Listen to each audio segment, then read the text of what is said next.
What up, YouTube? It's your boy ABC Delicious. Well, there's no easy way to say this. Basically, before I went in my little hiatus or sabbatical or whatever you want to call it, which I basically talk about in my last video because of various personal reasons, career reasons, that kind of thing, COVID-19. First and foremost, I hope everyone is doing okay out there. You guys are safe and you and your loved ones are practicing social distancing and all the safety measures that you need to do. 2020 has definitely been a crazy year. Anyway, I had shot a video with a friend that I had just started to hang out with, a really cool guy named Kevin.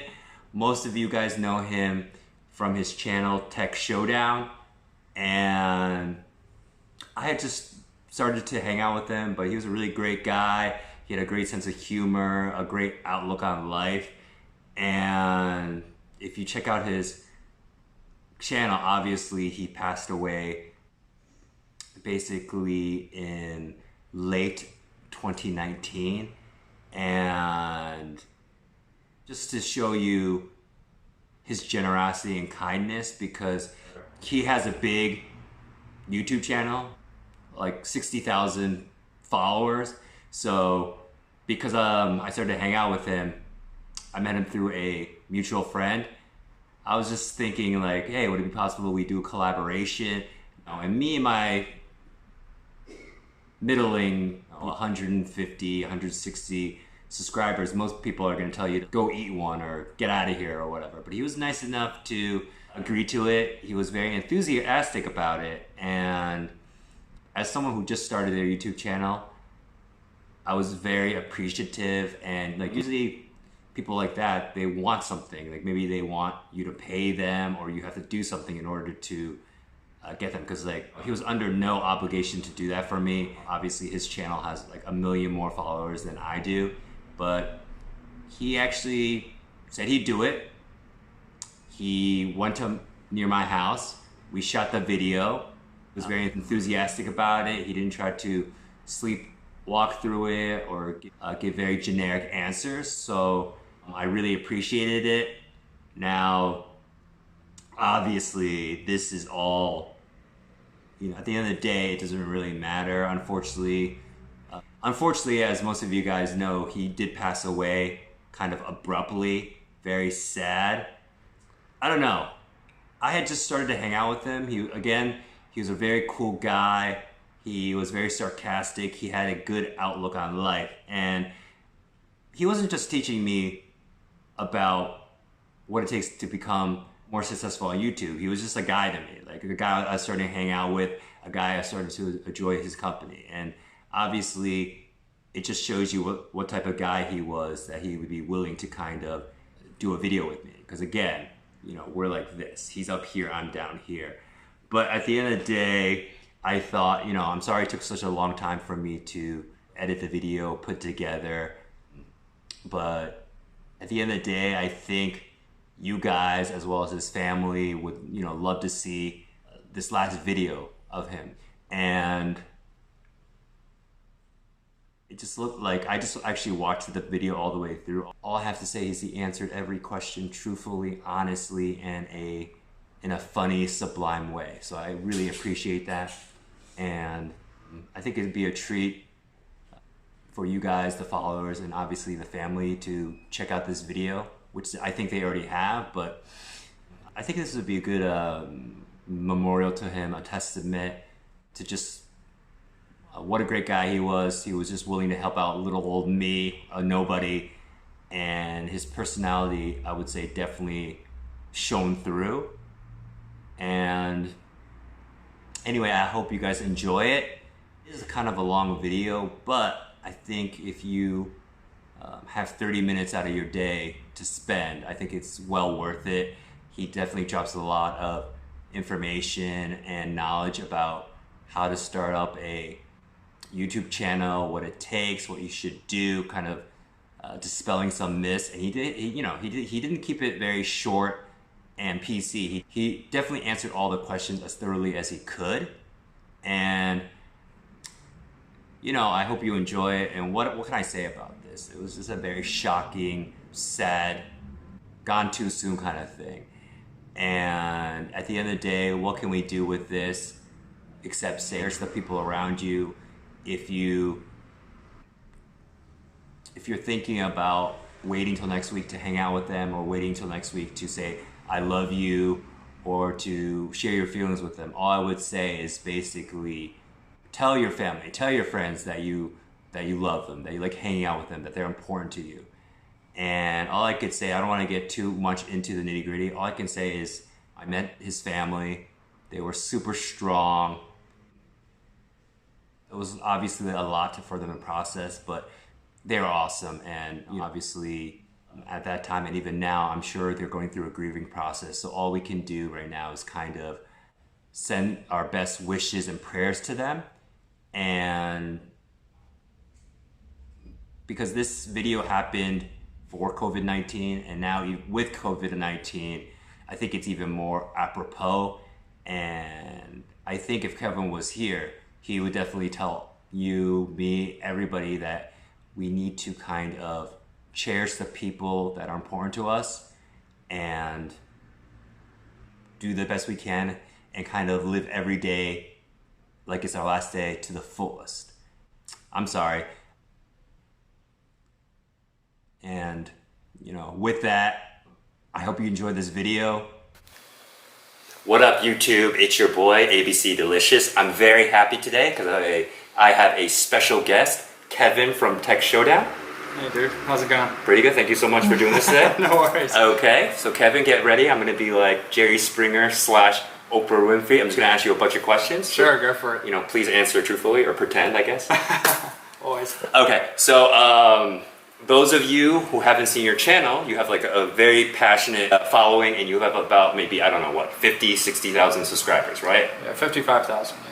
55,000. You know, because I only have 150, and I'm a little bit behind you, I'm sure there are people out there who are very curious, like how did you grow the audience? Like how did you do that? Well, with YouTube, it's like it has a snowball effect in that when you first start on YouTube, it's very hard. Like when you're small, like every 0 to 100 is like hard.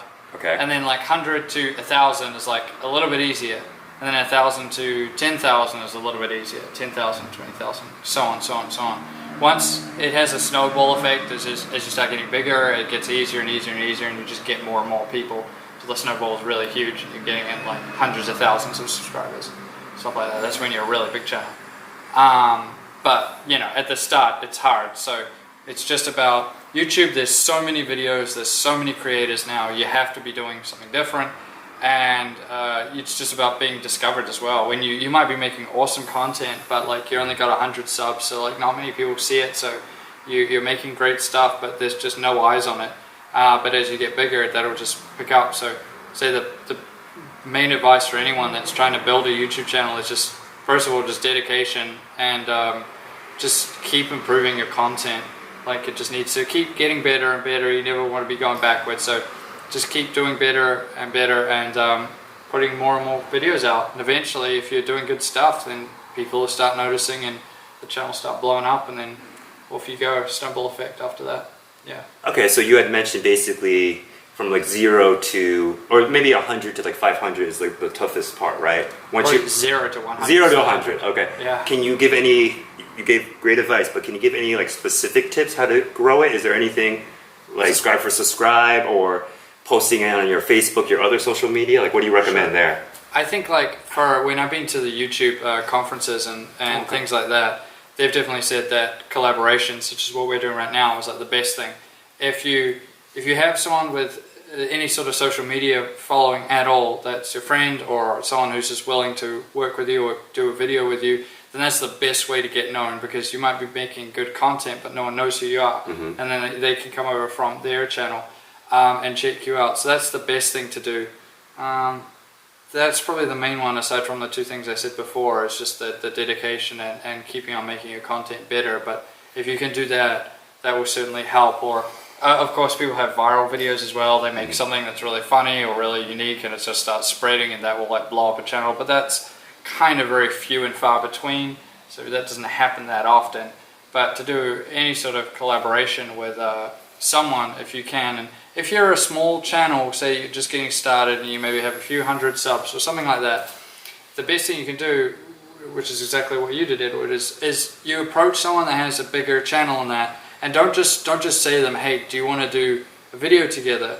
You give them, because they'll be like, oh, I don't want to have to do everything. As the smaller channel looking to a bigger channel, just give them a plan, give them a pitch. Make it so they don't have to think of anything. Just say, hey, I want to do a video with you. I got this great idea. Give them the whole pitch, everything else, and just say, hey, I just need this one thing from you. Like maybe you want to collaborate on a video, an upcoming video you're doing together, and say, hey, can you do a voice recording for like 2 minutes in my upcoming video? Here's the script. I just need you to read this out. I'll give you a shout out on your channel, and maybe I can do the same on one of your videos.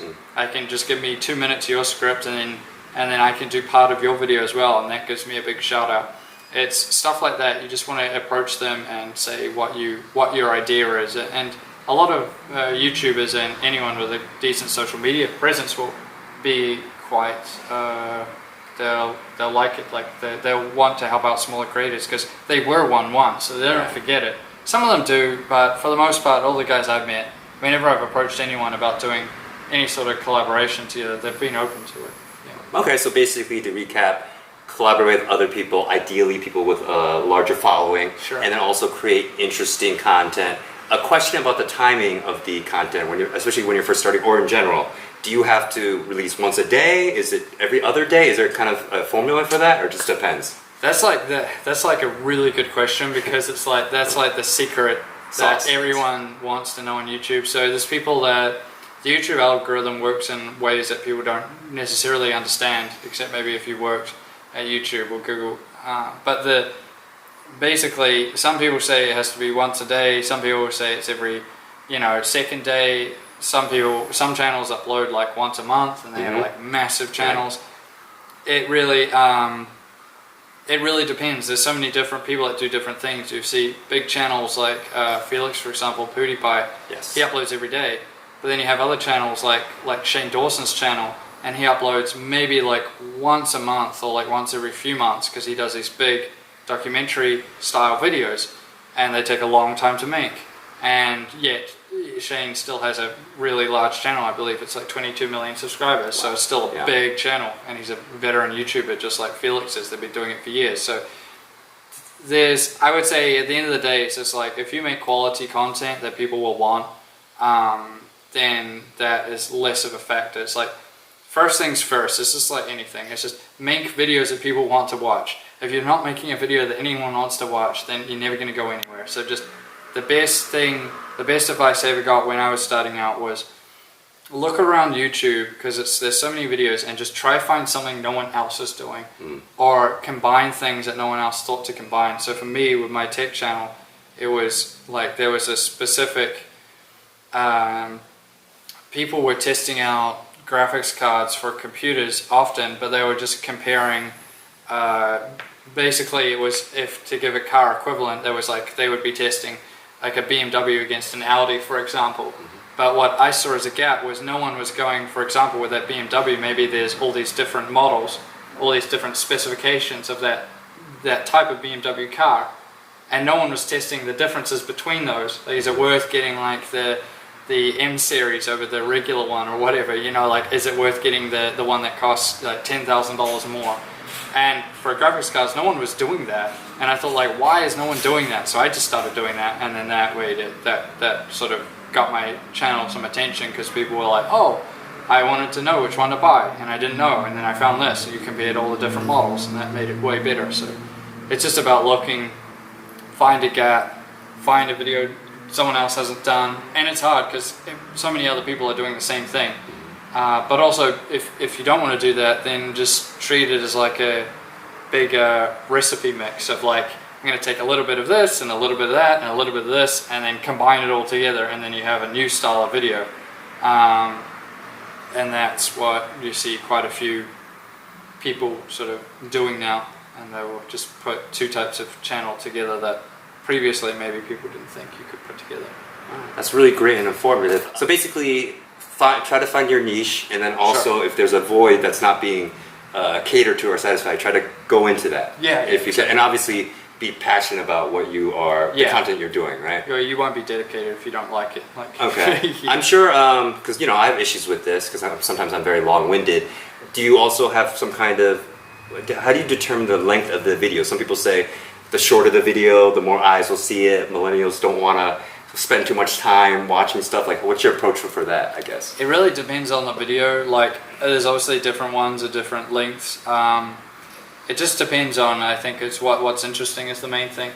You have videos like, for example, gaming videos that would be quite short. Maybe the general rule with YouTube, generally speaking, is you want it to be over 10 minutes. Okay. And under 15. So 10 to 15 is like the perfect amount. That's for just generalized videos, that's kind of what you want. But there's other videos that are really long, like people will watch. Like podcasts are extremely long, and people will watch them. Like Joe Rogan is a perfect example. People will watch a 2-3 hour Joe Rogan podcast, and they get millions of views. You have, once again, Shane's videos, like his documentary series that he's done on different people, especially the ones on Jeffree Star. You have those videos very long as well. Usually, I believe it was like 40 minutes to an hour each episode of those. And people watch those whole things. And other ones, the history channels and documentary channels, they often have long, like 30 to 50 minute videos. So there's really no amount. I would say, generally speaking though, you want to try to get it over 10. That seems to be, YouTube likes it if it's over 10 minutes. It seems to not like it that much if it's under 10. But you also make more money on videos over 10. So that's good. That's, I would say, I wouldn't restrict yourself in any way. It's just, is the audience liking it? And they'll often tell you I've seen this so many times on different podcasts and that, where they've done an interview with someone and the interview's an hour long, and at the end of it, everyone's like, oh man, I wish it was like 2 or 3 hours long. Like, why did it have to be only 1 hour? So there's definitely a hunger out there for like long form content. I think a lot of people think, well, everyone's so busy, and who could listen to an hour long video? And it's like, people often don't just sit down and like watch a podcast just sitting at their computer looking at it.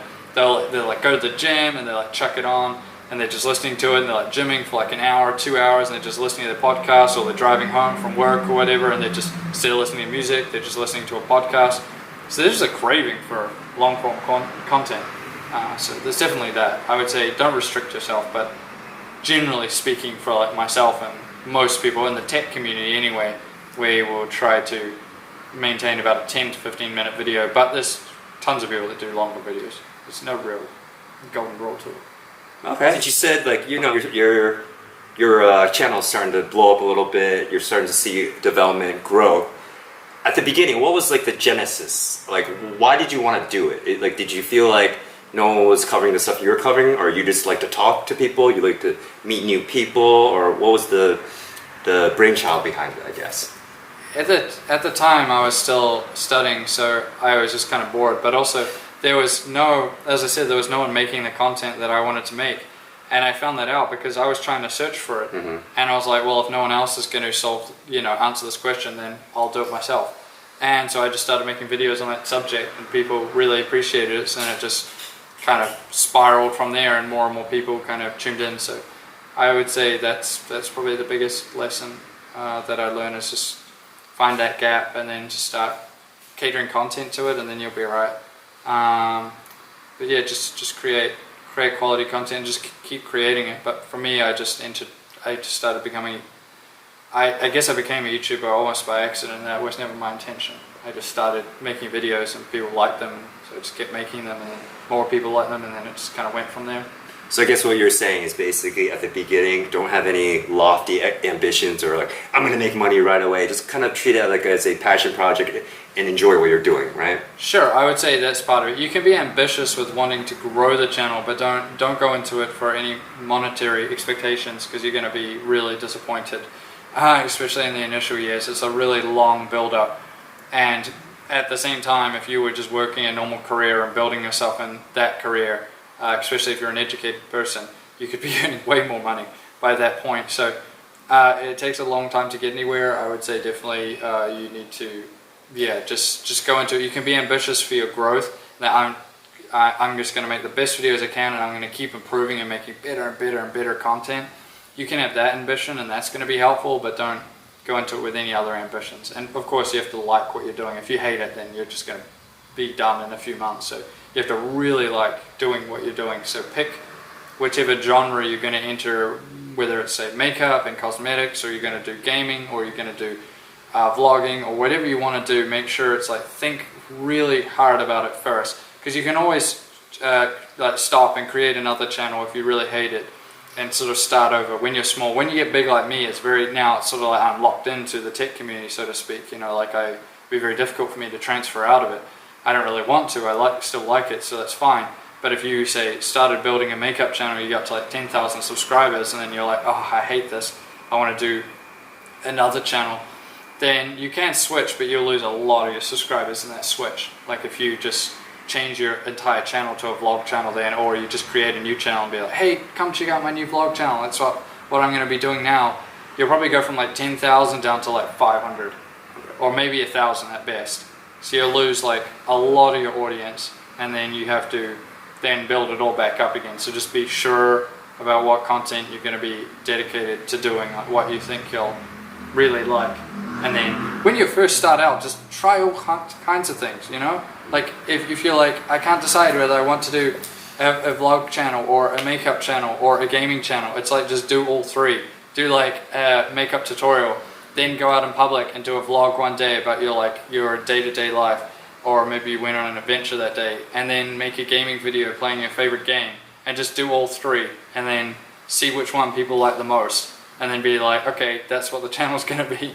Try and make the videos as best as you can as well, and just see what people like. So yeah, there's that. I would definitely say that certain communities will grow faster than others, so keep that in mind. Like, it's not all evenly distributed like people like to think. Definitely gaming channels will grow bigger than pretty much anything else.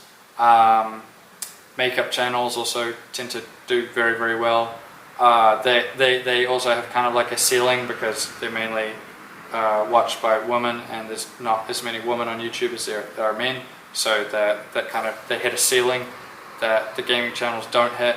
Tech channels they all seem to max out around 10 million subscribers. That's kind of their ceiling. It does get raised slowly, but there's all that where, you know, gaming channels, there's tons that are big now.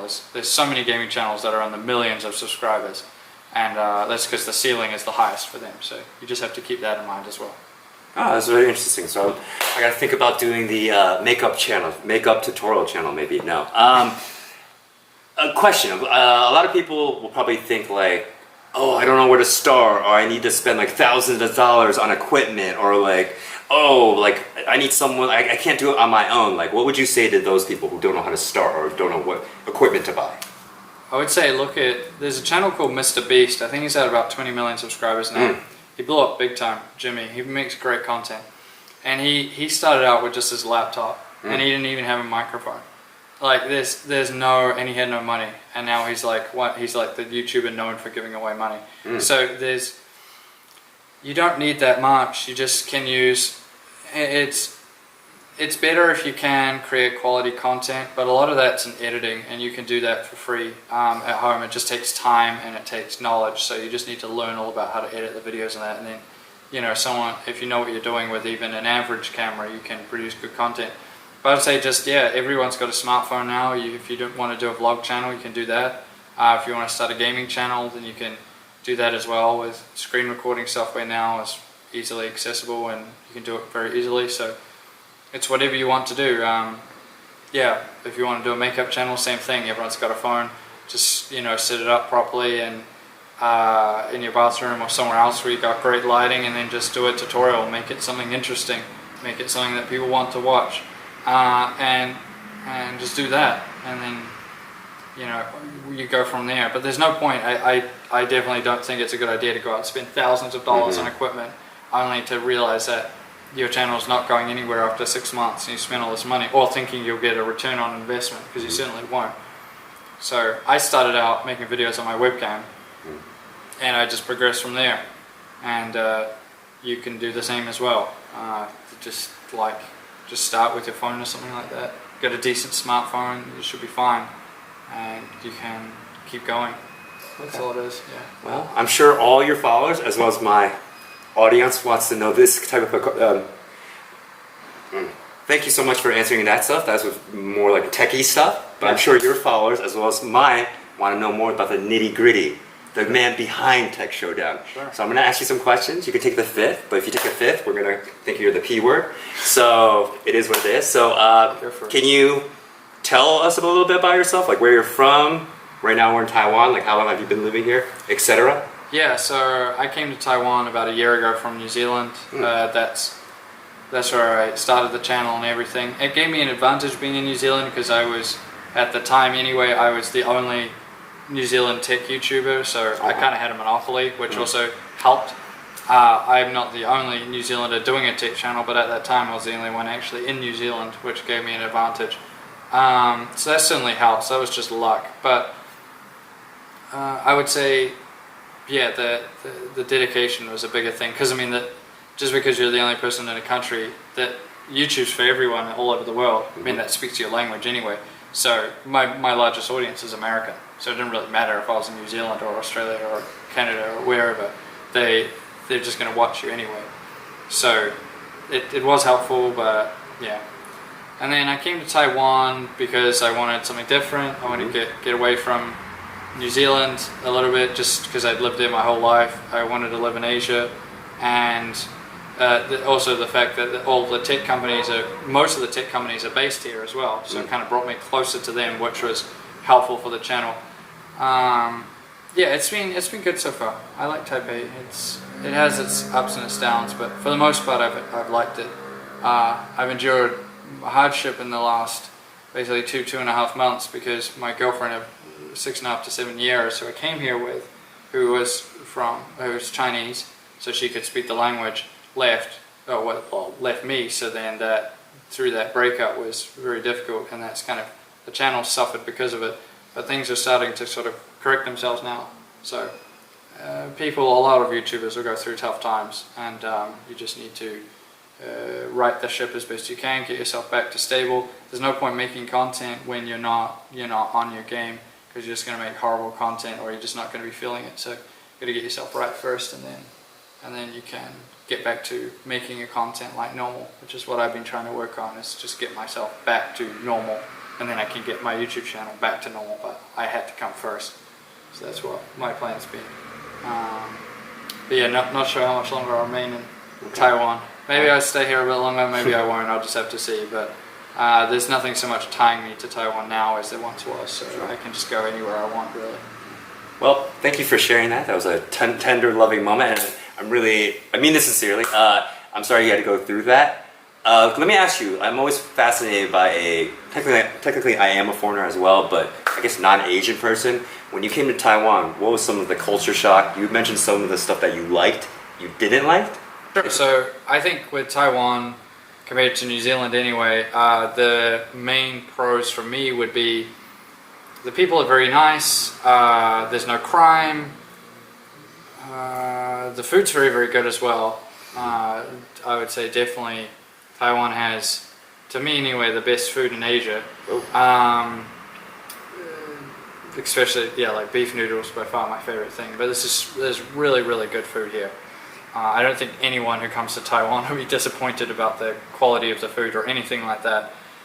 So that's really good. There's within the English teaching community anyway, the work culture seems to be quite nice for the most part, but I've heard other people do have some issues with it. But for me personally, I worked with some good people, so there's that. The cost of living is quite low as well, so that's good. It's easier to live, you have more disposable income, especially if you're doing something like teaching English, you can do quite well for yourself. And overall, it's quite a nice place. The infrastructure is good. There's in Taipei anyway, there's trains, you can go everywhere, you don't need to own a vehicle of any sort. There's buses as well to get around, so there's all that's kind of good. The bad, I would say, there's a bit of this is not such a problem with Taiwan as it is in just East Asia, is like the work culture can be pretty hectic for Westerners anyway. It's very different. The use of a hierarchy in terms of someone who's more senior is pretty much always has to be right is quite a difference, where in the West it's more like competence is rewarded rather than how long you've worked somewhere. Like if you're just good at your job, you get promoted, but in like East Asia and most of Asia, it seems like it's like however long you work at a company is more important than how good you are at your job. People will just get promoted based on loyalty, from what I've seen anyway. So that leads to sometimes incompetent people getting promoted just because they've been at a company for a while.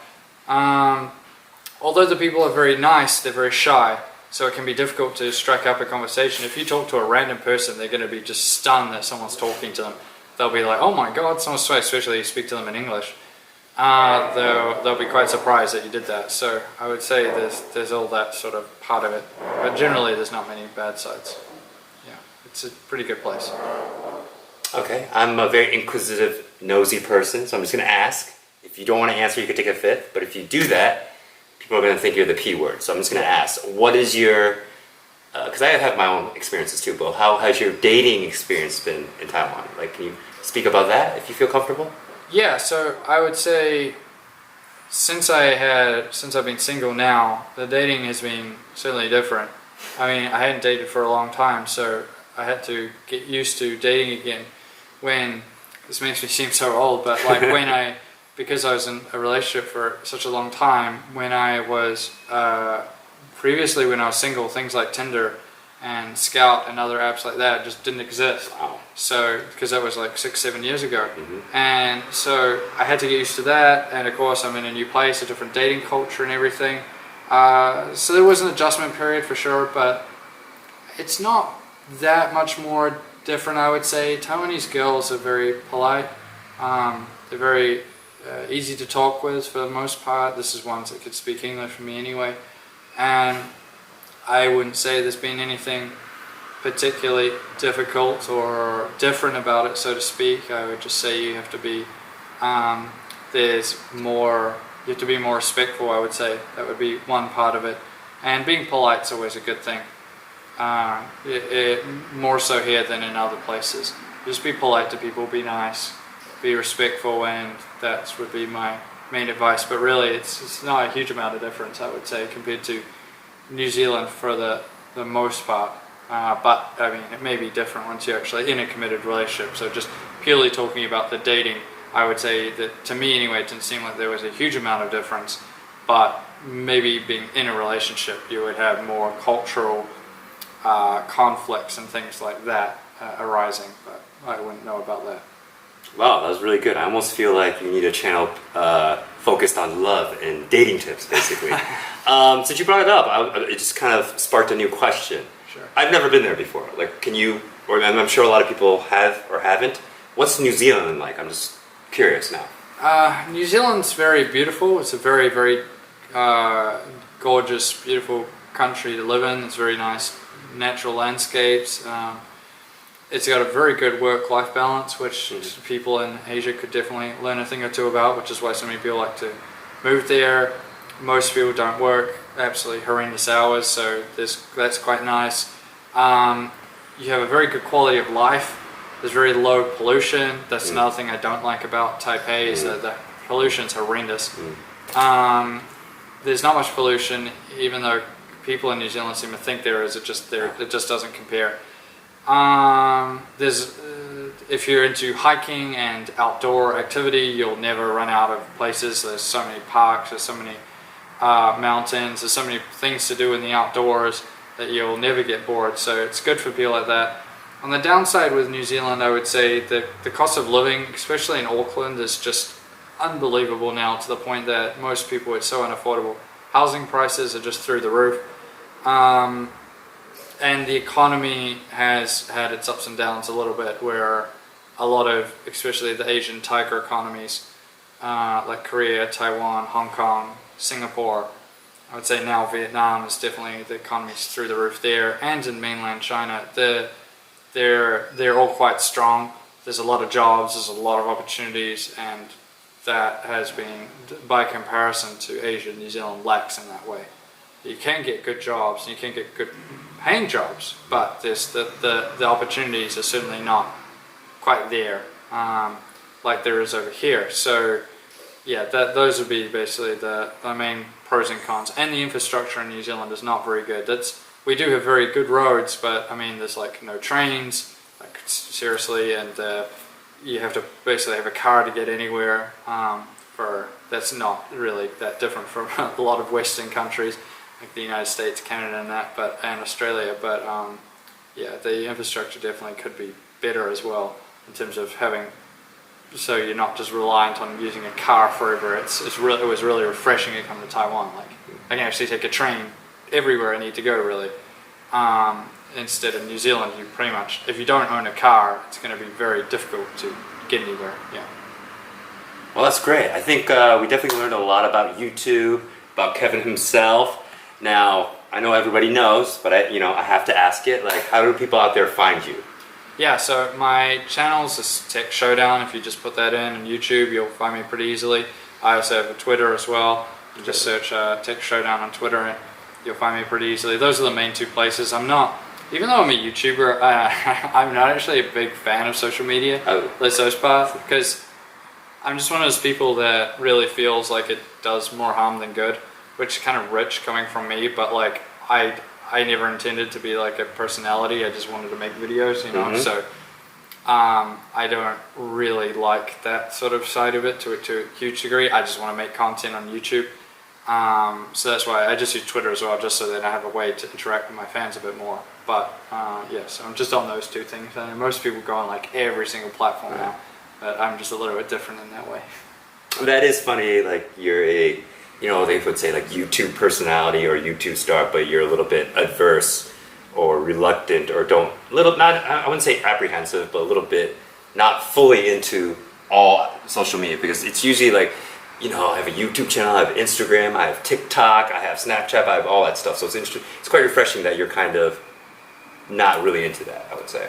I think they just do more harm than good in the aspect of like oftentimes people they just get so tied up in it, like it's like their whole life revolves around like, oh, why didn't this post get so many likes? Yeah. Like why, like I must have done something wrong, or my friends don't like me anymore, or anything else. And I've just learned to separate that. So I do my YouTube stuff. Once I'm done with that for the day, I just like put that aside, and I don't use YouTube on my phone or anything else. I just will go out and then I can just be like away from all that type of stuff. And so I try to separate the two lives. So like my YouTube life and my personal life, kind of a two separate things. So when I'm just out and about, I don't really go on my phone a huge amount.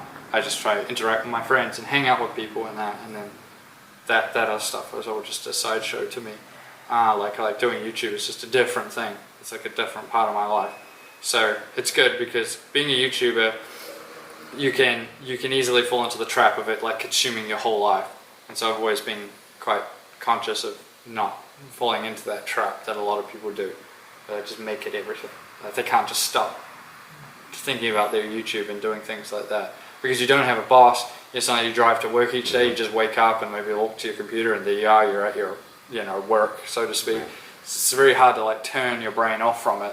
So like being an independent contractor or working from home is another thing. Well, Kevin, I want to thank you for your time today, dropping all those knowledge bombs, those gems. I got a lot out of it, and I think my audience will get a lot out of it. Just curious, how will people find you? Yeah, so if you want to check out my channel, Tech Showdown, just go YouTube, search Tech Showdown. You'll be able to find my channel really easily. And if you want to find me on Twitter as well, you can just head over to Twitter, Tech Showdown once again, and you'll find me over there. Those are the only two I use. Anything else is not me. So just those two if you want to find my channel. Yep, and if you're too lazy to do what he just said, I'll put those links in the description down below. And if you like this video, and why wouldn't you, please like, comment, subscribe down below, and we'll see you. I'll see you in the next video. All right. Peace. See you guys.